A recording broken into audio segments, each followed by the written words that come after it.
I had, in my formative years, I wasn't doing anything. I just play golf, and yeah, that was fun. I probably should have done that instead of throw. I would have said, here's how you hold it.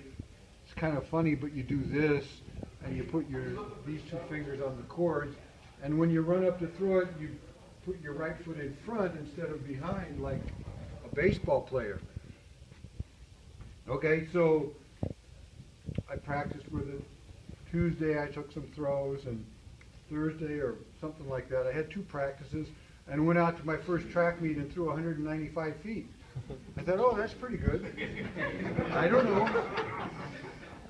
So the throw, of course, was an easy throw. It felt effortless. And then I tried and it went 160 feet. But so anyway, I'm a senior in high school, and my dad talked me out of playing football, even though he played in the NFL. Maybe that's why he did. And so I played basketball and track, and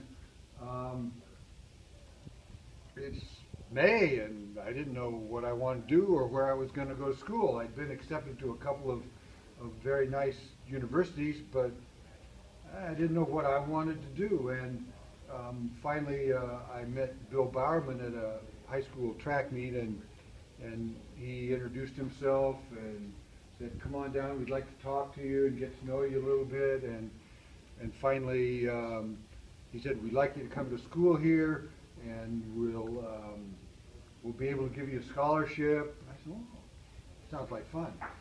I don't know.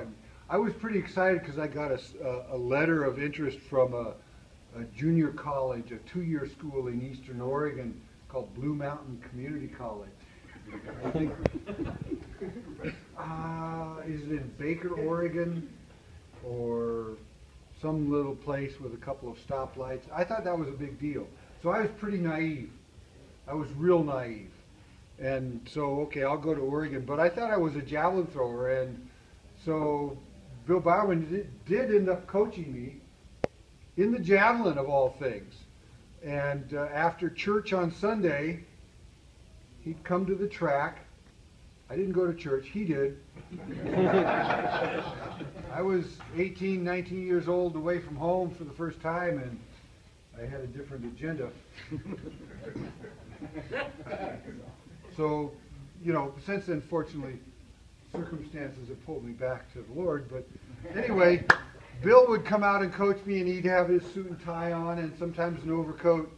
And his wife, Barbara, would sit in the stands, and she'd be reading or doing something, and we'd be on the runway. And sometimes running down the runway was really hard for me because of the night before.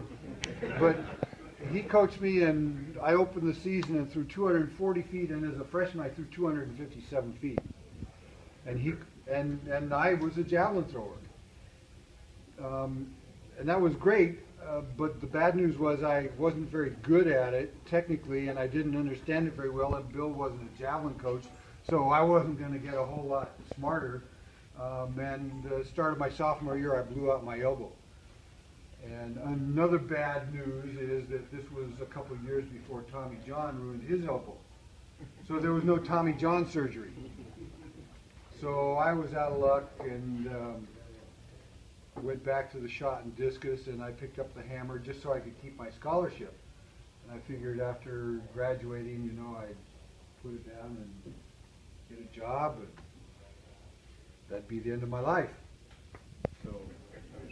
So I consider myself a javelin thrower, and Bill Bowerman was my coach, and it's very interesting because I graduated in 1973, so I was there 69 through 73, and there was a lot of student unrest, and Oregon is a pretty liberal arts college, university, and a lot of that took place there, and it was very interesting because Bill Bowerman was a colonel in the Army, and he was in the he was kind of like a Navy SEAL, only he was in the Army, and they skied in the mountains in Italy and did kind of espionage and stuff like that.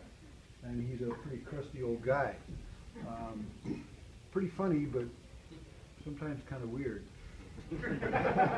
And I will tell you that I did learn very clearly the lesson from Bill. A couple of lessons is, number one, question authority. Question authority. And this is from a colonel in the Army, believe it or not. Number two, especially question authority if you're trying to do what's right for the athlete.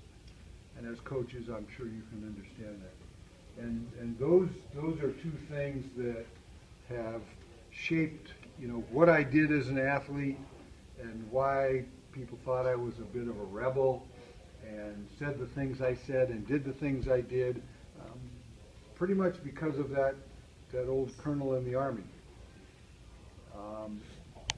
He was kind of a character, and he did some weird things. So we have our track stadium, Hayward Field, and then just to the west of it, there used to be another track. It was a cinder practice track, and it had grass infield, and this is like 40 years ago. Of course, it's grass. And so when it rained once in a while in Eugene, and things would get really wet, and sometimes these big worms would come up on the ground. It probably happens here too. And Bill didn't put up with a lot of crap from athletes, especially whiners and goofballs, and so one time this middle distance runner was complaining about a sore tooth, and he was saying, "Oh, I'm kind of lagging. My tooth really hurts and it's killing me."